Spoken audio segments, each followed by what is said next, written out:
আমরা কিছুই করতে পারিনি আল্লাহ, রমজান মাসে আমরা কিছুই করতে পারি নাই।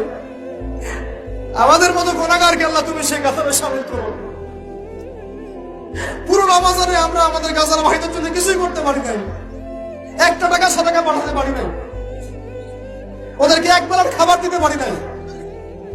রমজানে আমরা কোরআনের হক আদায় করতে পারি নাই, খাস করে তাওবা করতে পারি নাই, তাহাজ্জুদ ভালো করে পড়তে পারি নাই, তারাবি ঠিক মতো করতে পারি নাই।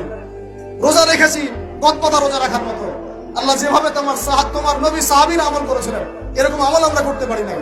তাও তোমার ক্ষমা, তোমার দয়ায়, তোমার রহমতে আজকে আমাদেরকে ক্ষমা করো এবং এই শিক্ষাগুলো থেকে আমাদেরকে ভবিষ্যতে তৌফিক দান করো, যাতে করে আমরা তোমার রেজামন্দির মতো করে জীবনযাপন করতে পারি, গুনাহমুক্ত জীবনযাপন করতে পারি, ইসলামের জন্য একদম জান মাল সময় শ্রম উজাড় করে দিনের খেদমত করতে পারি।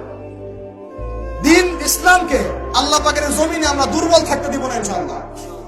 দিন ইসলামকে আল্লাহ পাকের জমিনে আমরা শক্তিশালী করেই ছাড়বো ইনশাআল্লাহ। দিন ইসলামকে আমরা আল্লাহ পাকের জমিনে বিজয়ী করেই ছাড়বো ইনশাআল্লাহ। এই পথে যারা বাধা প্রদান করবে এদের বিরুদ্ধে আমরা প্রতিবাদ করে তুলবো ইনশাআল্লাহ। আল্লাহ রাব্বুল আলামিন আমাদের সবার দিনের মধ্যে দিন ইসলামের প্রতি খাস মহব্বত দান করেন, কোরআনের মহব্বত ঢেলে দেন, ঈমানের মহব্বত ঢেলে দেন, সুন্নতের মহব্বত ঢেলে দেন এবং সাহাবী বলা জিন্দেগি আমাদেরকে যাপন করার তৌফিক দান করেন।